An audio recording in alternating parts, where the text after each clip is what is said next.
Luc, chapitre 24, versets 13 à 35. Et voici que ce même jour, 2 d'entre eux se rendaient à un village du nom d'Emmaüs, à 2 heures de marche de Jérusalem. Ils parlaient entre eux de tous ces événements. Or, comme ils parlaient et discutaient ensemble, Jésus lui-même les rejoignit et fit route avec eux. Mais leurs yeux étaient empêchés de le reconnaître. Il leur dit : « Quels sont ces propos que vous échangez en marchant ?» Alors ils s'arrêtèrent, l'air sombre. L'un d'eux, nommé Cléopas, lui répondit : « Tu es bien le seul à séjourner à Jérusalem qui n'ait pas appris ce qui s'y est passé ces jours-ci. » « Quoi donc ? Leur dit-il. Ils répondirent : « Ce qui concerne Jésus de Nazareth, qui fut un prophète puissant en action et en parole devant Dieu et devant tout le peuple. Comment nos grands prêtres et nos chefs l'ont livré pour être condamné à mort et l'ont crucifié. Et nous espérions qu'il était celui qui allait délivrer Israël. Mais en plus de tout cela, voici le 3e jour que ces faits se sont passés. Toutefois, quelques femmes qui sont des nôtres nous ont bouleversés. S'étant rendues de grand matin au tombeau, et n'ayant pas trouvé son corps, elles sont venues dire qu'elles ont même eu la vision d'anges qui le déclarent vivant. Quelques-uns de nos compagnons sont allés au tombeau, et ce qu'ils ont trouvé était conforme à ce que les femmes avaient dit. Mais lui, ils ne l'ont pas vu. Et lui leur dit : « Esprits sans intelligence, cœurs lents à croire tout ce qu'ont déclaré les prophètes. Ne fallait-il pas que le Christ souffrît cela pour entrer dans sa gloire ? Et commençant par Moïse et par tous les prophètes, il leur expliqua dans toutes les Écritures ce qui le concernait. » Ils approchèrent du village où ils se rendaient, et lui fit mine d'aller plus loin. Ils le pressèrent en disant : « Reste avec nous, car le soir vient, et la journée déjà est avancée. » Et il entra pour rester avec eux. Or, quand il se fut mis à table avec eux, il prit le pain, prononça la bénédiction, le rompit et le leur donna. Alors leurs yeux s'ouvrirent et ils le reconnurent. Puis il leur devint invisible.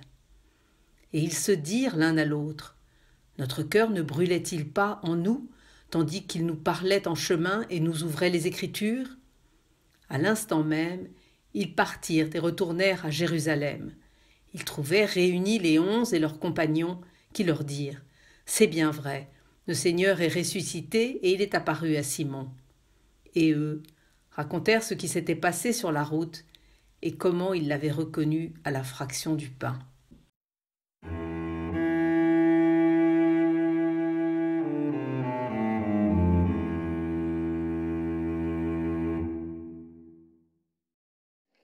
Chers frères et sœurs, vous venez d'entendre la lecture du texte de Luc. Luc est le seul évangéliste qui rapporte ce beau récit des 2 disciples qui, le jour de Pâques, vers le soir, font route vers un village appelé Emmaüs, à 2 heures de marche de Jérusalem. 60 stades, c'est environ 12 kilomètres. Emmaüs signifie l'espoir, la 2e chance.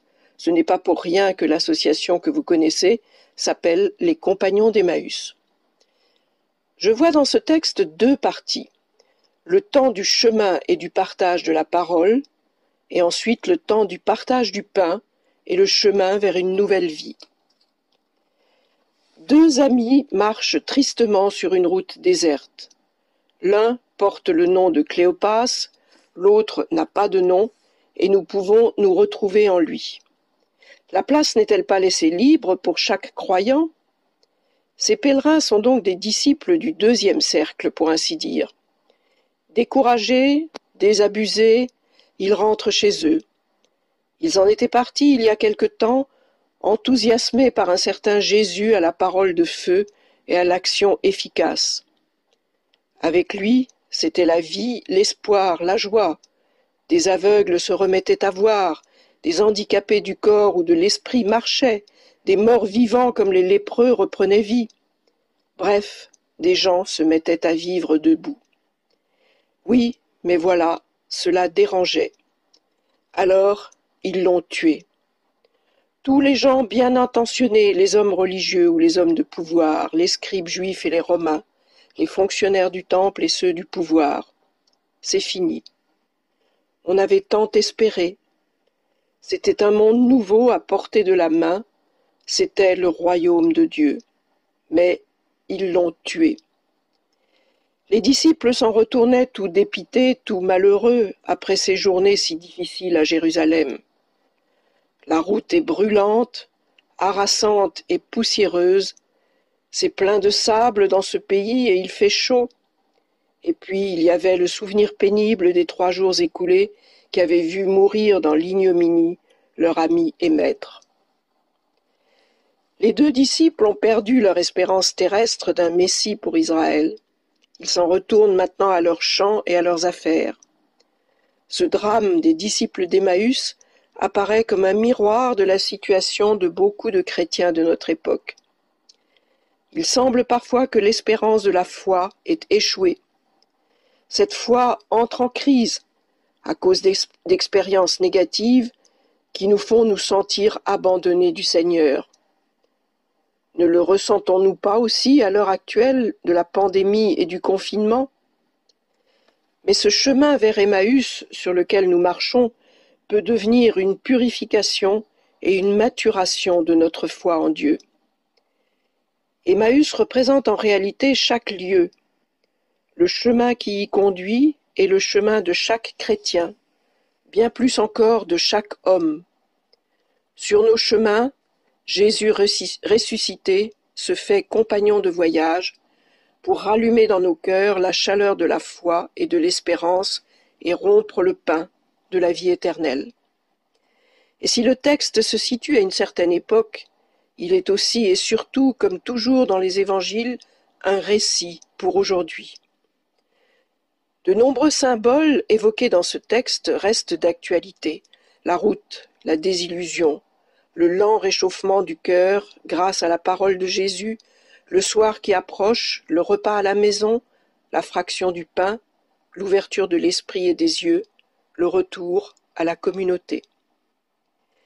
Le mystérieux étranger qui se joint aux disciples va complètement changer le cours de leurs pensées. Après s'être fait un peu remonter les bretelles par eux, parce qu'il n'a pas l'air de savoir ce qui s'est passé, il commence par s'étonner de leur manque d'intelligence et de leur incrédulité. Combien de fois notre ignorance vient-elle de ce que nous ne croyons pas?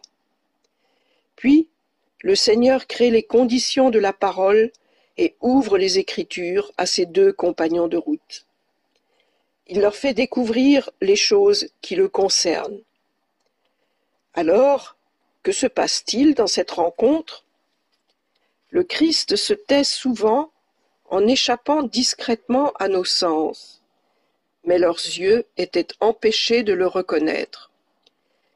C'est alors le moment d'écouter sa parole dans l'intimité du cœur à cœur ou dans l'assemblée liturgique. Comme les disciples d'Emmaüs, nos esprits et nos yeux peuvent s'ouvrir à sa présence mystérieuse où sa parole féconde notre silence. Nous aussi, nous sommes souvent dans le doute et dans la désillusion. Et nous cheminons, comme eux. Nous n'entendons parler que de mort, d'échecs, de persécutions, de désertion.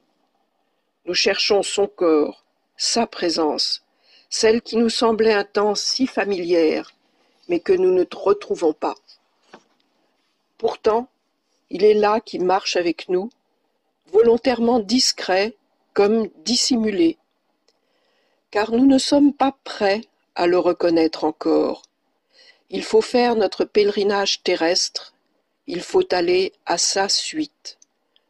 Ne fallait-il pas que le Messie souffrit tout cela pour entrer dans sa gloire? Dans cette première partie, les disciples sont en chemin vers Emmaüs, mais aussi en chemin à l'intérieur d'eux-mêmes. Ils évoquent le passé proche, en parlent, en discutent. Jésus, prophète puissant devant Dieu et devant les hommes, celui qui devait délivrer Israël, a été condamné à mort. Quelques femmes ont raconté qu'il était vivant. Peuvent-ils les croire? Sur ce chemin de réflexion et de méditation, Jésus ne les laisse pas seuls. Il les pousse même à retourner en arrière, à repenser à la route passée, à professer leur foi. De quoi discutez-vous en marchant? Et leur foi bute sur la croix, sur la tristesse de ce qu'ils viennent de vivre. Ils n'arrivent pas à aller au-delà. La bonne nouvelle des femmes, il est vivant, les étonne, mais ne les met pas debout, ne les ressuscite pas. Jésus pourtant n'abandonne pas ceux qui cherchent. Il les rejoint, se fait proche, il marche à leurs pas et fait route avec eux. C'est un compagnon de route, toujours à l'écoute. Dans ce texte de l'Évangile, il oriente la réflexion des disciples en les questionnant sur ce qu'ils ont vécu. Il voit leurs doutes et l'étape difficile à franchir. Et il invite ses amis à ne pas s'arrêter au tombeau. Il les pousse à chercher plus loin, plus profond, et à reprendre le chemin des Écritures. Jésus se rend disponible aux disciples. Il prend du temps pour expliquer la parole. Il ne se contente pas d'un livre de la Bible, mais de l'ensemble des livres, comme s'il voulait faire pénétrer la parole dans la profondeur des hommes. Peu à peu, la parole devient vie intérieure, feu brûlant. Les disciples avancent. Ils ne sont pas loin d'atteindre le but recherché. Ils arrivent près du village où ils se rendaient, Emmaüs, lieu de libération. Mais il leur manque encore quelque chose. Un voile semble encore couvrir leurs yeux. Ils voient Jésus mais ne le reconnaissent pas. Ils restent dans la tristesse et la semi-obscurité. Le jour baisse et la nuit approche. Sans doute ont-ils besoin d'un signe pour croire. Les disciples ont encore un creux à combler, et pour ce faire, ils retiennent Jésus. Reste avec nous. C'est important. S'efforcer de retenir un voyageur est une insistance bien conforme aux usages de l'hospitalité de ce temps. Sans savoir vraiment qui il est, les disciples ont envie de garder Jésus avec eux, comme quelqu'un que l'on commence à découvrir et à apprécier, et que l'on veut connaître davantage. La foi ne se nourrit pas seulement de paroles, mais d'une présence. Reste avec nous. Il rentra donc pour rester avec eux. Jésus reste et partage le pain. C'est tout, et c'est énorme.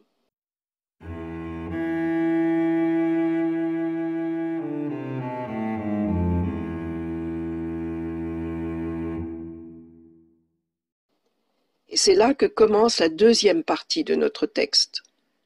Dans le tout petit signe du partage du pain se cache la vie, plus forte que la mort, le ciel qui sourit à la terre. Les yeux s'ouvrent, les cœurs s'ouvrent, la nuit n'existe plus, l'aurore est éternelle. Cette description des gestes du ressuscité est significative. Les disciples ne reconnaissent Jésus que lors de la fraction du pain. La parole des femmes, l'échange de paroles sur le chemin, l'écoute de la parole de Dieu sont un peu comme des graines qui avaient été semées en leur cœur. Le signe du pain permet que ces graines confinées lèvent. Au cours du repas, cet inconnu prend du pain, le partage et le leur donne à manger.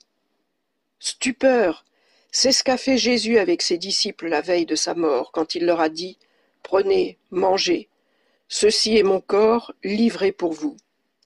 C'est mon sang versé pour vous et pour la multitude. Cela, refaites-le en mémoire de moi. » C'est donc lui. Pourtant, il était mort sur la croix. Alors, il est vivant, il est ressuscité. Il n'est pas exactement le même, puisqu'on ne l'a pas reconnu tout de suite, mais c'est bien lui, il est vivant, transformé, nous le reconnaissons. N'avait-il pas dit qu'il reviendrait? Mais voilà qu'il disparaît à leur regard. Jésus n'est plus le troisième personnage qui a pris place à table avec eux. Il est passé dans leur vie. Il est là, vivant, mais invisible, sous les apparences du pain rompu et aussi dans leur existence concrète.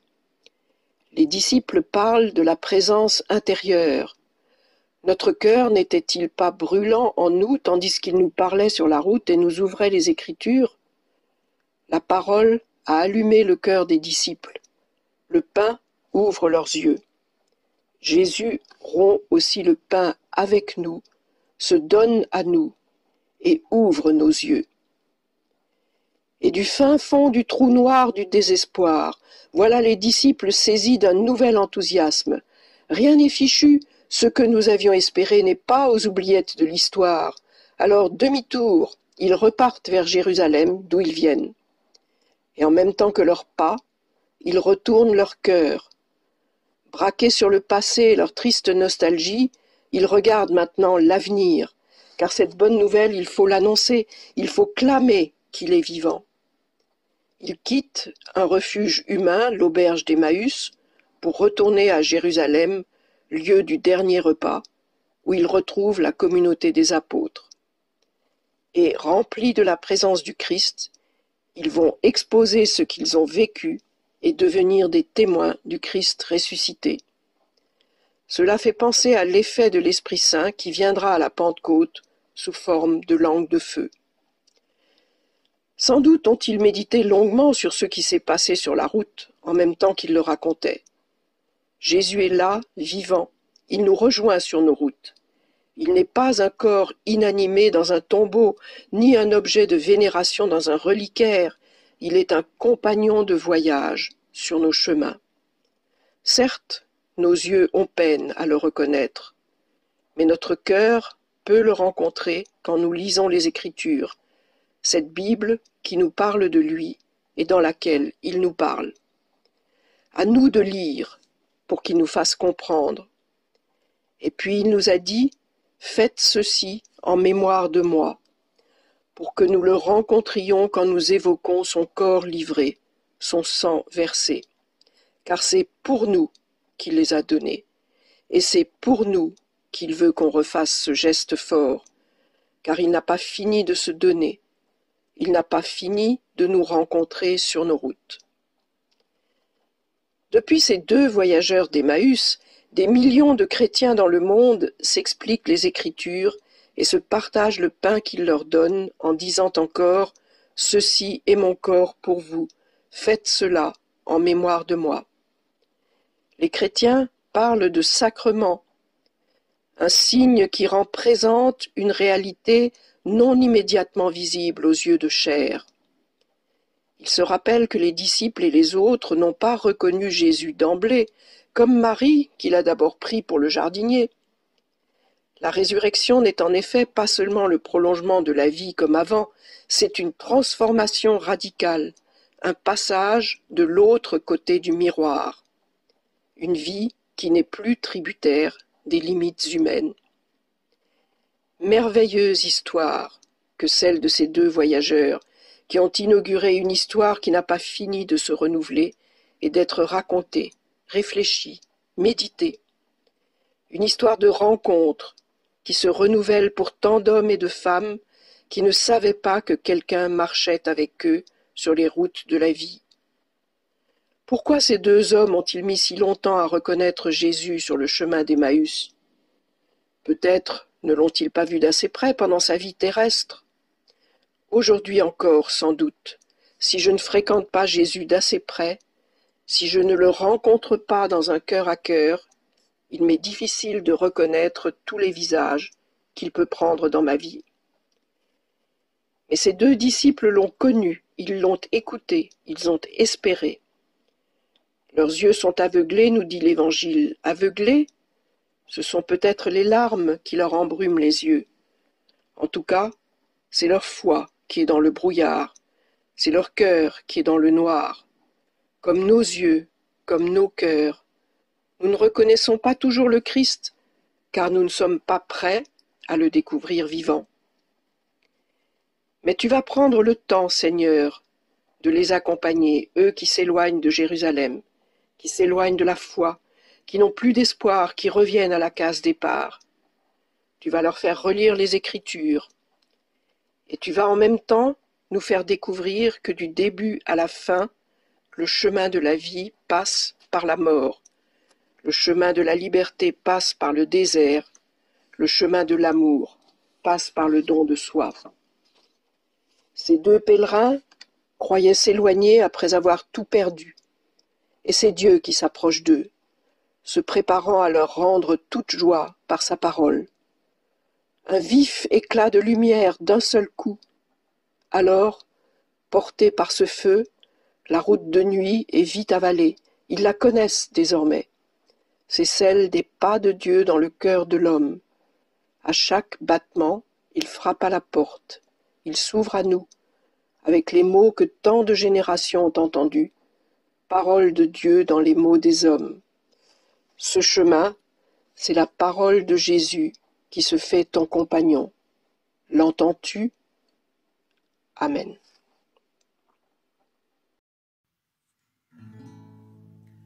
Reste avec nous, Seigneur, le jour décline, la nuit s'avance et nous menace tous.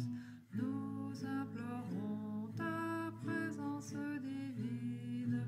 Reste avec nous, Seigneur, reste avec nous. Et quand